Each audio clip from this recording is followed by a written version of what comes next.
Welcome to the live stream. Thank you so much for joining. I hope you guys loved the show.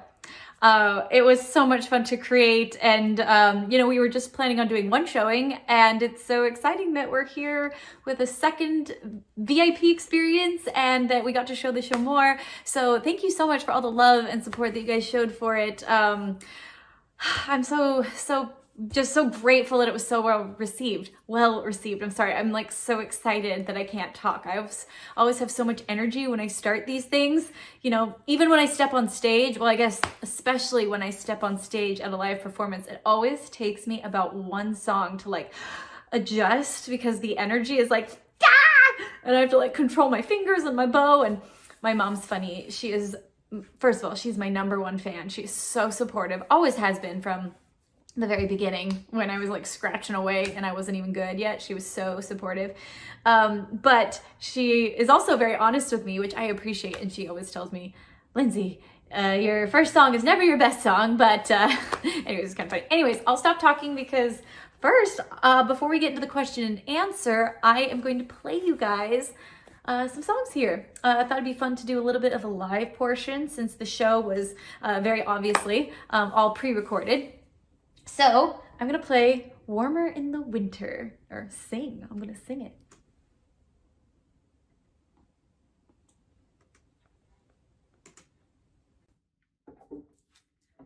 Sorry, I'm doing my own audio here.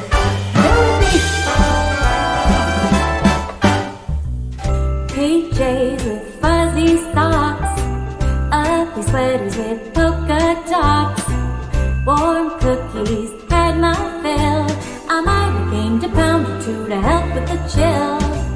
Hot cocoa piping hot, snuggled up in our favorite spot.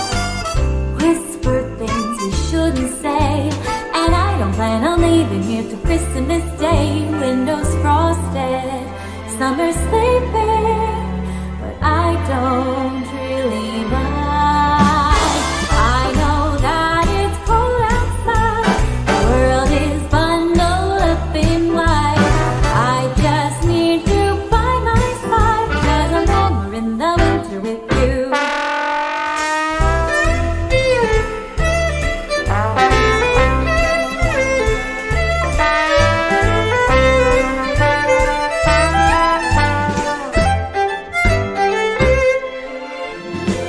Last year I was on my own, hibernating in my empty home. Santa didn't even help. I left a plate of cookies, but I ate them myself. Oh, this year is so brand new. Tie a ribbon round me and you. Saint Nick is checking twice.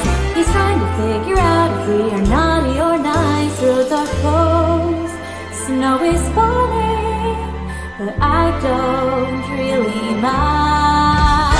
I know that it's cold outside, the world is bundled up in white. I just need you by my side, 'cause I'm warmer in the winter with you.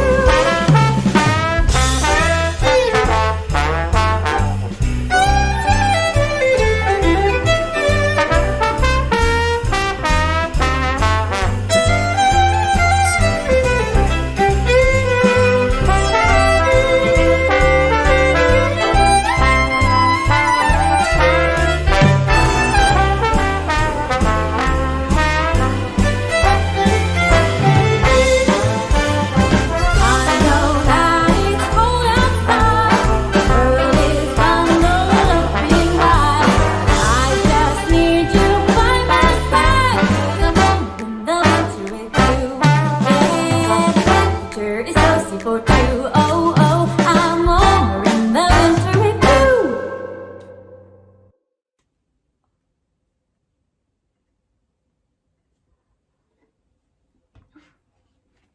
Okay, this is fun. Like I said, I'm like running my own sound here, and I really wanted it to sound nice for you guys, so I like set up my whole setup and everything. And anyways, so yeah, Warmer in the Winter is a fun one. I don't usually sing, so I always get so nervous to do that live on tour. Like, My voice always shakes.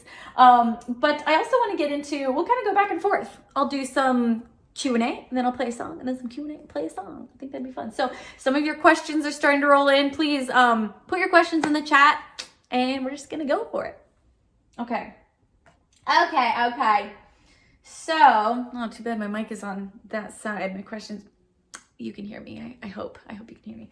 Okay. Someone is saying, Lynn is saying that we love your music for our gymnastics routines. Oh, and you play the violin too. That is awesome.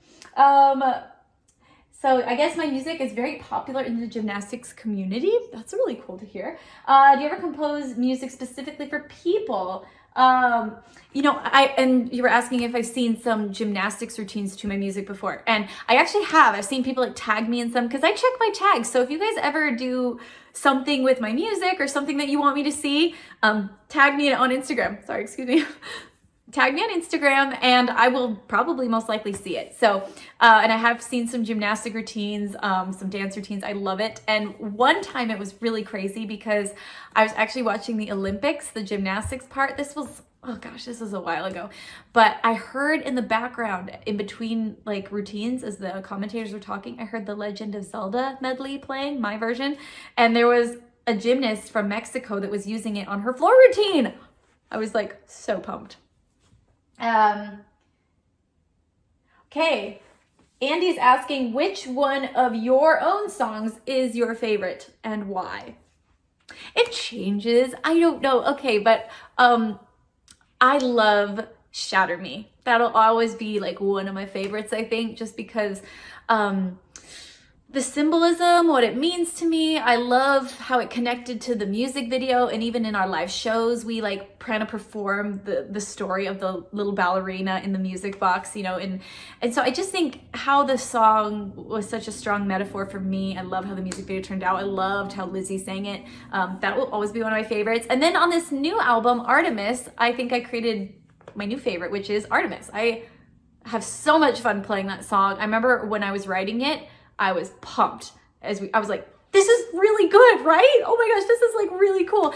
And I'm not normally like that. A lot of times when I'm writing in the studio, I have a hard time because I usually don't like what I'm writing, and I get kind of uncomfortable for some reason when I write. I get nervous. I get kind of anxious when I write, and I always have. I wish I didn't.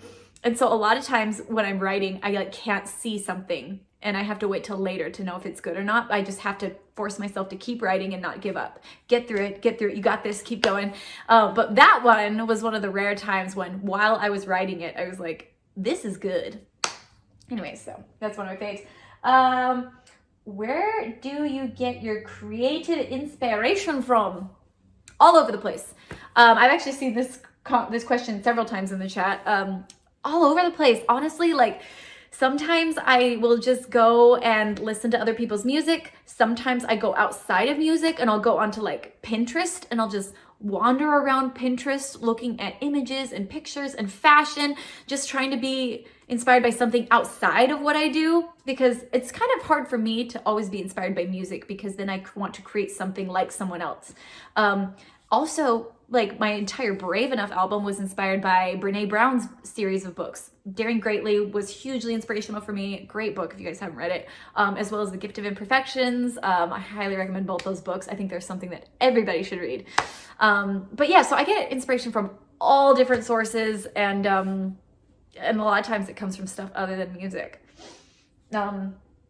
Also, sometimes I get inspiration. I saw another question asking about how do I write my songs. Sometimes I'll get a music video idea or a story idea, and so then I create music to tell the story. Like Shatter Me was an example of that, where I had the idea of the ballerina, and I told the producer I was working with, I was like, we're writing this song of a ballerina who's, you know, like, what does she feel inside her music box? And, you know, and I told him about the music video I saw in my head, and I've done that quite a few times. So sometimes the story comes first. Same with Artemis. The album was very much inspired by the Artemis comic book, which was really fun because I felt like I was writing for characters. All right, so let's see.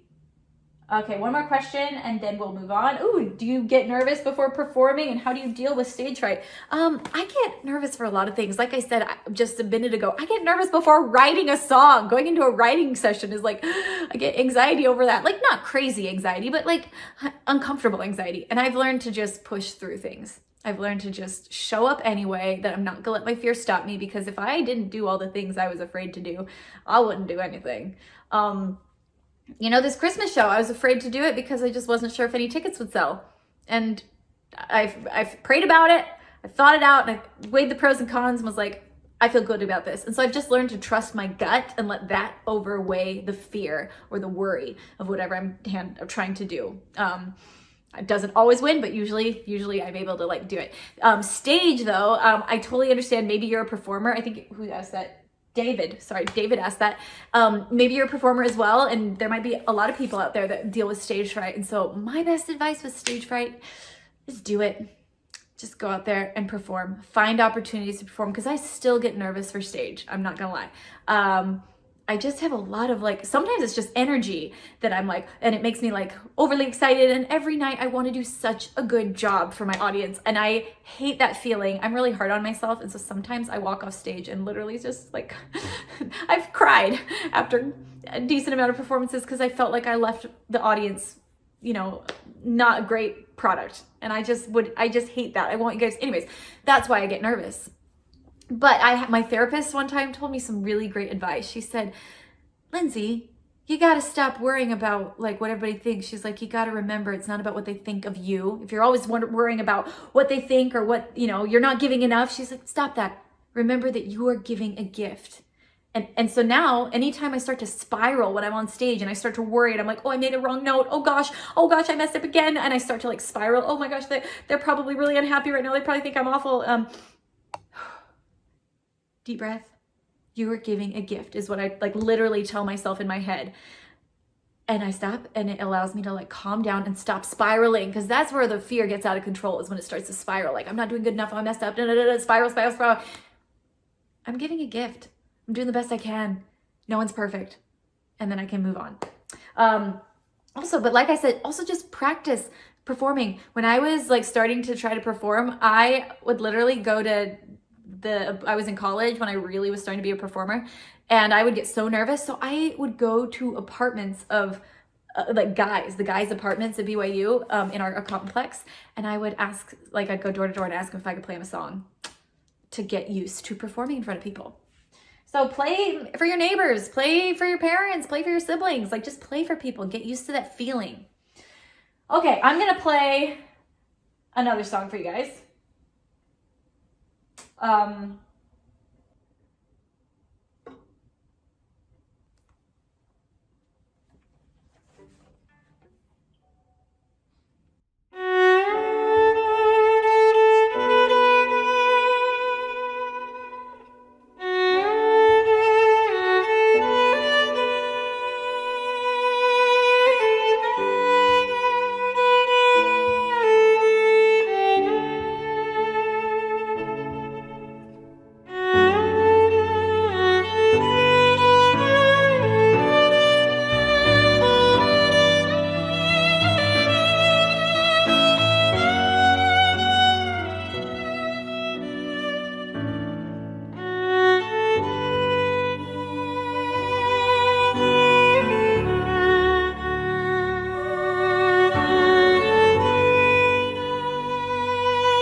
Okay, I realized I didn't even introduce the song. That was Hallelujah.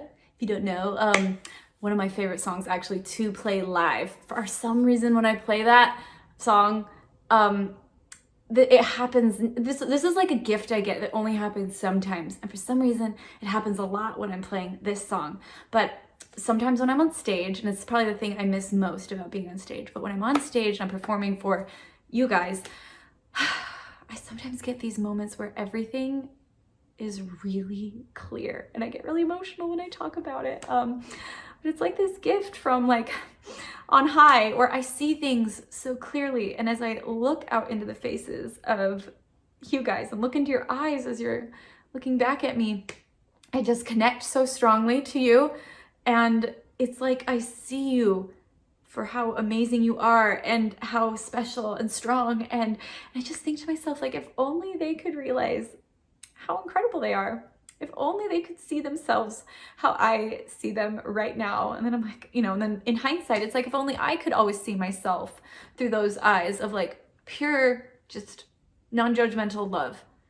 And it feels like it's almost like this tiny glimpse, this tiny, tiny fraction of the way that God sees all of us, or the way that we are all meant to be seen. If you don't believe in God, like whatever you believe in. Anyways, that's why I love that song so much, because I feel like I've gotten that moment, that kind of a gift to see that way a lot of times when I'm playing that song. So anyways, back to your questions. Okay. Any tips? Ooh, this is a deep one. Okay, any tips on how not to relapse during an eating disorder recovery? So for those of you who don't know, I suffered from anorexia in my late teens, early 20s. It was about when I was 21 that I realized I had a problem, and then finally admitted that, oh my gosh, I'm anorexic. And to me, I'm grateful that I hit kind of a rock bottom moment in my anorexia. I hit a time when I was so unhappy. I hated myself so much, and I had no energy. I was starting to lose all my relationships because my mind was so consumed with self-doubt and worry and anorexia and perfection. All the things that like come with anorexia, I had been consumed by, and it was literally ruining my life. And I was so unhappy, and I finally hit that rock bottom and was like, something needs to change. And when I realized that it was because I was anorexic, because I didn't even realize it for a long time. I was in denial, and I just didn't think that was possible. No, I'm just being healthy. Like I just like to exercise a lot. I just like to eat well, whatever my mind was trying to trick me. Finally, I realized that this was all a lie and that I was sick. And it was such a relief to me to realize, okay, there's an actual problem. It's worth it to me to fix it. I'm miserable, and I was ready to fight for my happiness again. That's the bottom line. And so I did have a relapse, and the journey to recovery looked like this. It wasn't like, wee! It was like ups and downs, and get a little better, then get a little worse, and just having a good therapist, having a good support system. My sister, my mom, they were really strong support for me. And I felt like I could talk to them about anything. They could be there to support me. But also being kind to yourself. And whenever you do hit those like little lulls or relapses, just reminding yourself why you started the journey. You want to be happy. Nothing is worth giving up your happiness and your relationships and your sanity. And I had given all of that up in order to try to look a few pounds thinner. What? I don't know. I just had lost so much, and I would remind myself of that whenever I would start to dip and just be like, this is worth it. And I still have to work at it. Anorexia is something that will affect me for the rest of my life, I've realized. And I know how to manage it now, though. And it doesn't affect me every day. I just every once in a while have to be like, oh, you're trying to come back. You're trying to make me feel not good about myself. And maybe you won yesterday when I wasn't really paying attention, but you're not going to win today. Or I'm going to wake up tomorrow and I'm going to work harder to be a little stronger. Anyways, I'm spending a lot of time on this, but it's such an important thing to me. Mental health is so important. Be kind to ourselves, whether it's anorexia, whether it's depression, whether it's anxiety. I've dealt with all of them. And so just having a good therapist, and then just being kind to yourself, saying, okay, we lost the battle today, or I lost the battle this morning, or the last week, whatever it was that you feel like you haven't been winning. let's be kind to ourselves, express that that's okay, and let's move through tomorrow. All right. Oh, this is a fun question about this is about the virtual show. They were asking, let's see, Teresa was asking why, or no, if the people that we visited it was like this third song of the show, we like showed up on people's like doors and we performed on their front lawns or their carports. They were actually surprised. Yes, they did not know we were coming. We were very clever so that they were prepped and they were expecting somebody, but they were definitely not expecting me. And we did know they were fans because, I mean, I'm aware that I'm kind of an obscure artist. I was very aware that if we just went to random houses to surprise people, they'd be like, get off my front lawn. What are you doing? You know, especially this year with COVID and everything. So we had to make sure we were going to, one, people who were expecting something, and secondly, fans, so that they weren't like, get off my lawn. You know, we wanted it to be special, and I really didn't want to just go to anyone. I wanted to visit you guys. So that was really fun. I like almost cried at, you know, one of the houses especially. Like they brought me to tears because it was just such a sweet experience. So thank you to them.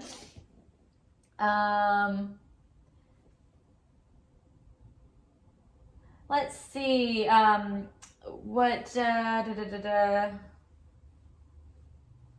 what was my favorite part? Okay, what was my favorite part about doing this show? This is from Anna.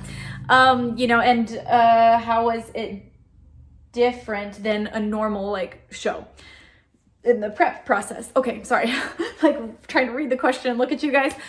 Okay, so my favorite part about doing this show was probably I feel like I got to mix the worlds of music video and live performance because they were all seamless performances that were filmed, you know, like a live performance. But we got to prepare for each one the same way I would prepare for a music video. You know, I got to have a different costume for everyone, and my dancers, I could, you know, have them all in and do costume every single song, and we could, bring in huge props and change the set. You know what I mean? Like it allowed for me to do things that I could never do on tour. And especially some of these ideas I've had for years, and I've tried to do them on tours multiple times, and I could just never figure out how to do them. For example, those beautiful clouds and Angels We Have Heard on High. I've wanted to make those for tour every single time we've done this Christmas show, but we couldn't figure out a way to fit them on the truck and a way to make them not fall apart because they're so delicate. You know, they fall apart after the first show because you have to load everything in and out of a truck every day. And anyways, same with that big Grinch sign. We never could have fit that on our trucks, and you know, the bulbs would have broken. So it was really fun to take ideas that I've had for a long time and finally get to use them. Also, like the dust, the powder for the last number. We couldn't do that on a stage. They wouldn't let us just throw powder all over a theater. You know, anyway, so it was really fun to do things that I cannot do on a live tour, but to capture them in a live, you know, in a performance setting. Anyway, so that was really cool. That was my favorite thing about it, because I thought if we're going to do a virtual show, I don't want it to just be, you know, sorry you couldn't be here, we're going to do our show. I wanted it to be like, this is something you could never see on tour. This is something I could never bring to your city, so I'm going to bring it into your living room. So I spent 3 months 2.5 months prepping for this show, and then I spent 3 weeks at least, probably close to 4 weeks, editing it. I was literally editing the show up until 2 days before you saw it, which is when I had to turn it in. I was like making final little tweaks and trying to race against the clock to get it done. Barely got it done in time, but yeah, I edited this myself. It took me almost 4 weeks of like all day, every day, but I wouldn't have it any other way. I love editing so much. I love putting the story together. Okay. How do I overcome self-doubt, from Danny?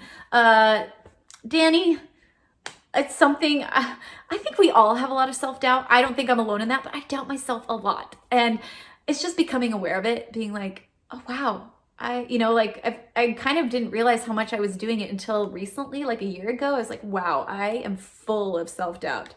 And so it's just changing the dialogue. What we think gets ingrained into our minds. So if we've been saying, you know, derogatory comments to ourselves all the time, or doubting ourselves, saying, I can't do that, I can't do that, oh, I'm not good enough, I shouldn't even try. Like, if that's what you're thinking all the time, you're just like training your mind to believe that and to expect that from yourself. So yeah, you're not going to take chances if that's the way you believe and treat yourself.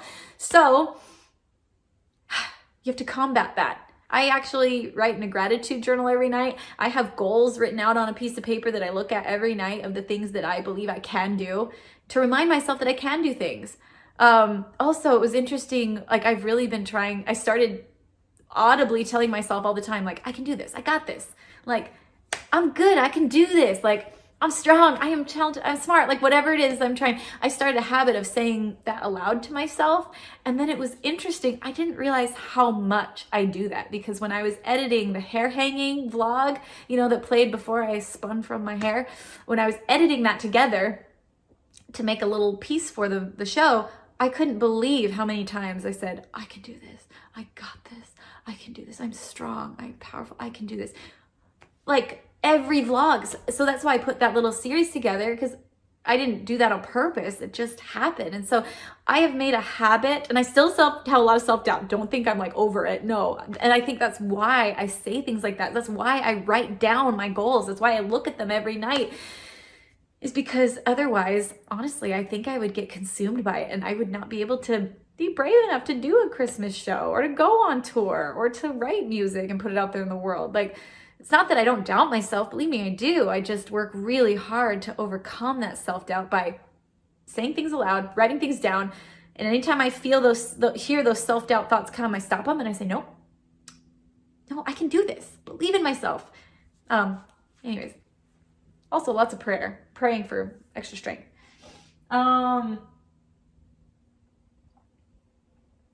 Let's see.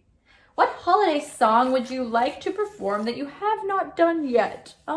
You know, there's actually, like, I loved making the holiday album. It was just fun. It was probably the most fun I've ever had writing an album. And I think I'll make some more holiday music though, because there was a couple songs that I just felt like I never got quite right. One of which was Mary, Did You Know? I love that song. And I tried it twice. I actually tried two arrangements of it. And I just was like, this is kind of okay. So I never released them. So maybe I'll try that again. Also, I love Oh Holy Night. And I really love Sleigh Ride. As a kid, that was my favorite Christmas song. And so I was kind of ashamed of myself that I didn't put it on my Christmas album. Sleigh Ride, I used to listen, we'd have that like on this old record player my dad would play, and it was the one with the green Christmas tree on it. And so we'd always be like, Dad, the green Christmas tree one, because we wanted to hear Sleigh Ride.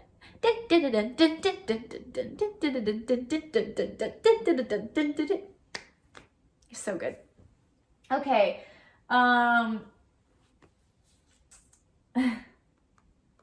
This is from Linnea. It says, I'm 4 years old. Hi, Linnea. How can I learn to play and dance like you, Lindsey? How long did you get to do something? Oh, how did you, I'm sorry, I'm like kind of dyslexic. I am dyslexic. So how did you get to do something you love so much as your job? First of all, let's see, what was the first part of the question? Dancing and playing the violin. So I actually was never a dancer when I was younger. I started to learn to dance. I know this might sound crazy, but I started to learn to dance when I was 23 years old.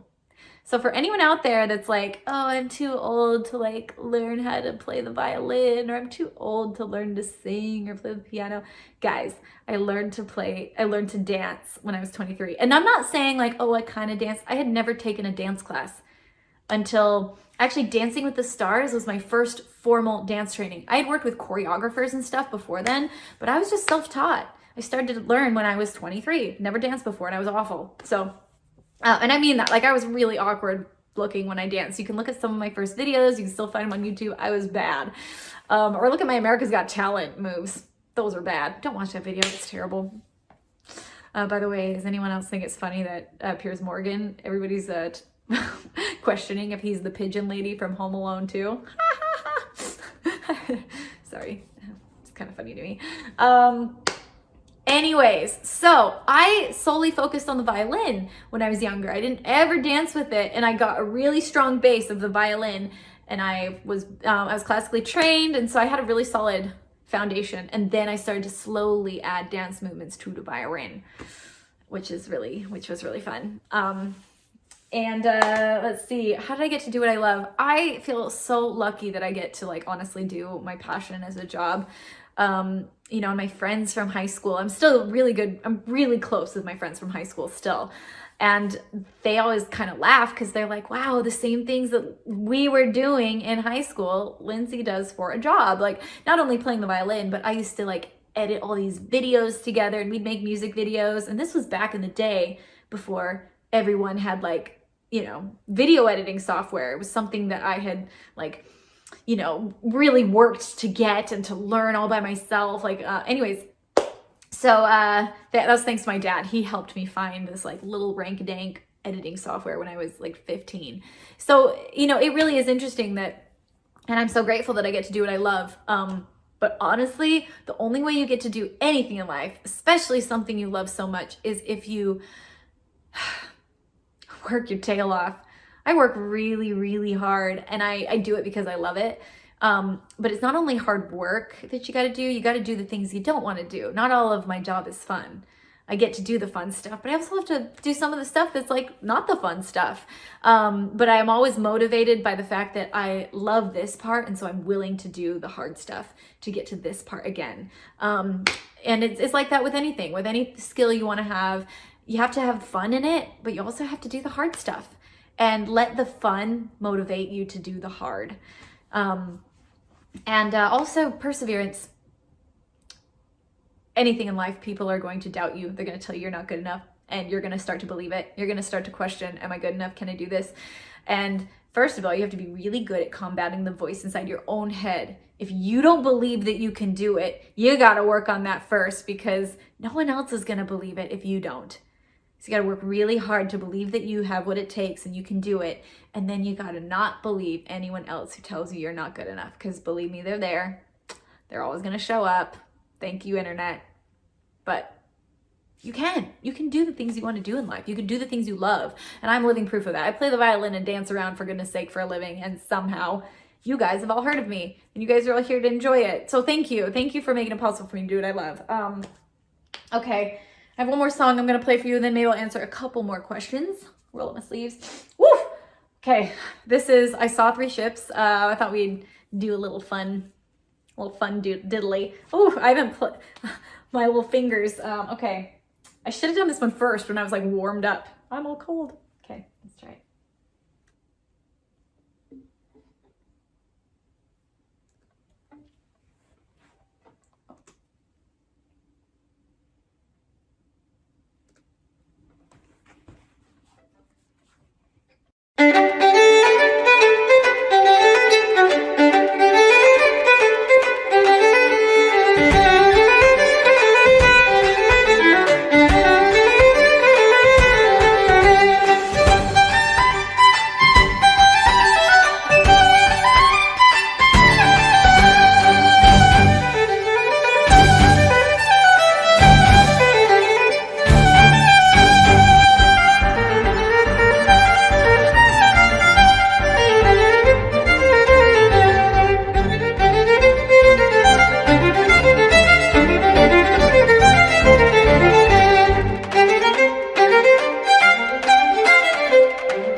Sorry, I have to like switch microphones so it goes like quiet for a second every time. All right, just a few more questions. Questions. Whenever I play that song, by the way, I always like get a lot of fond memories because on tour we always go out into the audience and then we'll pick someone to come up and dance on stage with us, and it's just a really fun time for me and the dancers. We always look forward to that every show. So I missed that. Let's see, a few more questions I will be answering. Let's see, something new, something I haven't talked about yet.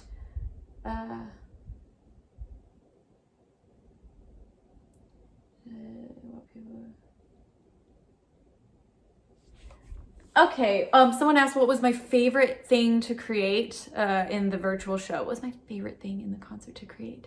This is Jessica. Jessica, my favorite thing in the concert to create.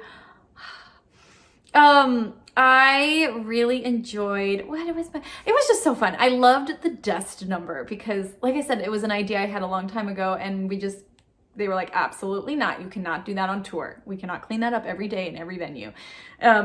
Granted, very, very fair, but I loved getting to do that one. I won't say I enjoyed the hair hanging. I hated that process. If you couldn't tell, it was so hard. And I look at myself when I do it. You know, when I was watching the show back, I watched it with my mom, and I literally was gripping, like I was sitting next to her and I just didn't even realize I was gripping her arm so hard. It's like my whole body was tense as I was watching it because I just was having all this like emotional PTSD in my body. But just I can hold that forever as something that I did that was really hard for me. And I think it's important to challenge ourselves. I think it's important to challenge myself. Like, it reminded me just how strong like I am, how strong all of us are, how strong that you are, you know, and sometimes giving yourself a challenge and refusing, you know, and like I said, I was gonna quit. I wasn't just being dumb and stubborn, like, but I prayed about it. I asked God and I really dug deep, like, do I want to do this? And when the answer was like, you know, you should keep going. Because there is no shame in deciding that something isn't for you. But if you feel like it is, and if you feel like this is something I do, don't give up on it just because it's hard. You know, there's a lot of inner strength that you can get by doing something that is challenging and proving to yourself that you can do hard things.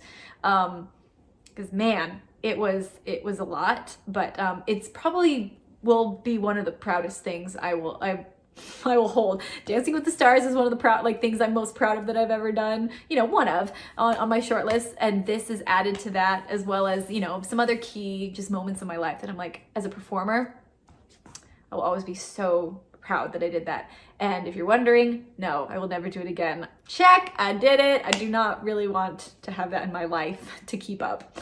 Okay. Okay, ooh. Okay, we have some holiday questions. We've got, let's see, we've got Jeff asking, what are you doing for this holiday, other than this? So other than the virtual show, what am I doing? I'm spending it with family, which is so nice because for the last 4 years, I've been on a Christmas tour up until Christmas Eve. And this year I get to like spend time with my family. We've made cookies, like we get to, you know, we did our family craft, which is one of my favorite holiday traditions. Is I loved crafting. I love doing things with my hands. But it's been really fun to just, so yeah, we did our family craft. We're getting matching Christmas pajamas. You know, we're just doing all the things that I love. And, you know, so just being with family is the ultimate, is the best. And I'm just so excited and grateful that I get to be with my family because I know that a lot of people aren't able to do that this year. And so if you are alone, I just want to say you're not alone because we're all in this together. And so many people are feeling exactly like you're feeling. And I was feeling like that for the beginning of the holidays, for like Thanksgiving. I was all by myself and it's weird to be by yourself on a holiday.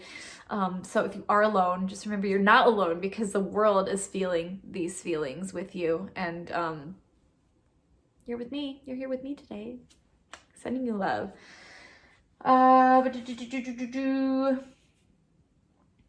Can you tell us a favorite holiday memory?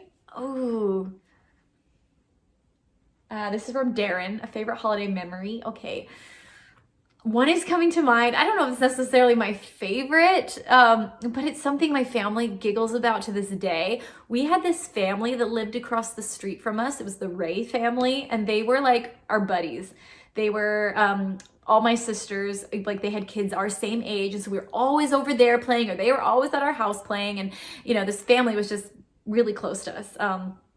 And one year we saw that they had put up their lights like right after Thanksgiving, their little Christmas lights. And there wasn't a ton, but they had these like net lights they put over their bushes. And anyway, so we went and we're like, Dad, we should go over and steal the Ray's lights and put them on our bushes, like their little net lights. And so we ran over in the dark of night and we stole their lights and put them on our bushes. And then we called them. We're like, hey, Ray's, like, go outside and look at our Christmas lights. And so we see their whole family trickle outside. By the way, they had 11 kids. See all the Ray clan like go out onto their lawn, and they're like, oh, cool. We hear them on the phone and we hear, Dad, turn on our lights, show them our lights.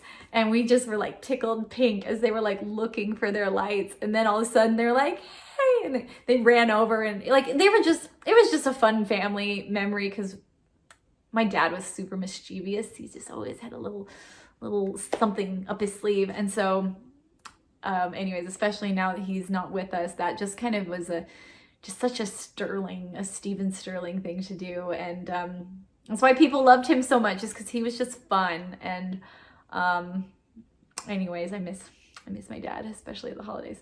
No, we're not gonna cry. I'm not gonna get emotional. But I'm so grateful for those memories. And for anyone who's lost someone, I think you'll understand when I say this, but the holidays are a little extra hard.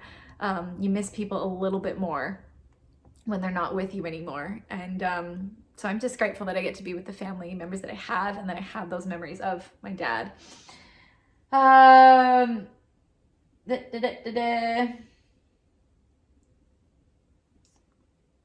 Okay. Oh, someone asked, did the hair hanging hurt? This is from Sabrina. Did the hair hanging hurt, and was it harder to do while playing the violin than other routines you've done before? Yes, it definitely hurt. And it was interesting because I first just wanted, because this is the way I always approach routines. I always learn the choreography without the violin, and then I start to learn the choreography with the violin. Like first I'll just learn all the dance moves, then I bring the violin on and start to add the violin playing. It's kind of my process. So for this, I thought, okay, I'm gonna practice hair hanging and make a routine and practice that and get that down, then I'll add the violin. So I didn't add the violin until, like, because I didn't quite feel ready to add the violin until about a week and a half before we filmed. So I was practicing crystallize and visualizing hanging, and then I was hanging and practicing dancing, and I'd like practice them separately. And then I combined them, and I was so nervous at first because the first time I tried it, it was a disaster. And I was like, oh my gosh, have I practiced hair hanging for almost 2 months, and now I can't do it while I play? Like, oh no. Because I just was like, it looks really awkward, it looks dumb. But then I reminded myself, that's how you felt when you first started to dance and play the violin. It was awkward, it didn't look right, it was hard, it felt impossible. So I was like, okay. So I went back a few more times and got it down. And it was definitely very difficult to play while hanging, especially the spinning. You know, but I did it. Like I said, check on the bucket list. Never again. All right, let's see if there's anything else that I've missed. Okay, I am 12 years old and I dance and play the violin and love costume designing. Oh my gosh, girl after my own heart. This is Stacy. Or wait, no, this is from Stacy. Tessa, I think, is the daughter. Okay, I have never seen anyone combine my passions in the way you do. I would love to learn more about your process. Oh, well, I guess I'm really glad you stood up to the judges on America's Got Talent. So let's see, my process. I kind of explained it actually a little bit in the previous question, but you know, I first learned the violin parts really well, then I learned the dancing really well, then I combine them. And it's just like practice, practice, practice. You know, I'm still trying to get better at that. And I think that's the beauty of any talent we have, I guess, is that we're always trying to like push the envelope, always trying to get better at the basics of what I do. And then I just have fun trying to explore like, well, how far can I push the envelope? You know, like, you know, and I think that's part of the fun of it is how far can I push the envelope? The basics of it is sometimes gets a little boring and tedious, but it's like, that's got to be locked in. I got to make sure I can just play the violin really well. Got to make sure I can dance really well, you know? You know, but it has been fun to try different things, everything from doing magic tricks while being in the middle of a show while playing the violin, you know, to being lifted up in the air, to hanging by my hair, to, you know, it's just been a fun process to constantly try new things and, I don't know, stay inspired. But I just want to say thank you so much, everyone, for coming to the show. I wish we could all be together. I know it's not quite the same, but I hope that it was different enough and special enough that it was something other than that. You know, I hope that it brought you and your family joy.